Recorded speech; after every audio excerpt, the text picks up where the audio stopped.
শয়তান ধরার গর্জন, পৃষ্ঠা নাম্বার চুদলিং পং। বাবা, এটা তো মন্ত্র না, ছন্দ কইলেন। মার্কেটে আপাতত ছন্দই চলে। আমি কথা দিয়ে কথা রেখেছি, শয়তান আসেনি তো ফিরে। আমি শয়তান ধরার গল্প লিখেছি আমার সারাটি জীবন ধরে। আমি অন্ধকারে মোমবাতি জ্বালিয়েছি, তবু পাইনি ভূতের খোঁজ। আমি ভূতের অপেক্ষায় ছিলাম, ভূত নিজেই হয়েছিল নিখোঁজ। শয়তান ধরার গর্জন, পৃষ্ঠা নাম্বার চুদলিং পং। বাবা, এটা তো মন্ত্র না, ছন্দ কইলেন। মার্কেটে আপাতত ছন্দই চলে। বাবা, বই তো একটা আমারও লাগবে, দাম কত এটার? মাত্র 1000 টাকা। এই ল্যারের বই আবার 1000 টাকা? 1000 টাকা হাতে নিয়ে ভূতের ডাকলে ভূত একাই চাল আয়া করবো। 1000 টাকা যে বইয়ের দাম, এই বইয়ের বিশেষত্ব কি? এই বইটা আমি আমার নিজ হাতে লিখেছি। দেখি। আপনার হাতের লেখা এত খারাপ? দেখি এই বইয়ের প্রথম পৃষ্ঠায় কি লেখা আছে।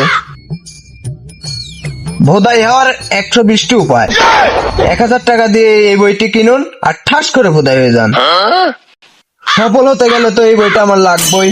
গুরু, এই বইটা আমি নিয়েই গেলাম। বইয়ের টাকাটা? ওটা আমি হোয়াটসঅ্যাপে পাঠিয়ে দেব। গুরু, তাহলে আপনার লেখা এই বইটা নেই, আমি আমার শয়তান ধরার যাত্রা করলাম শুরু। শয়তান ধরার গর্জন, পৃষ্ঠা নাম্বার চুদলিং পং।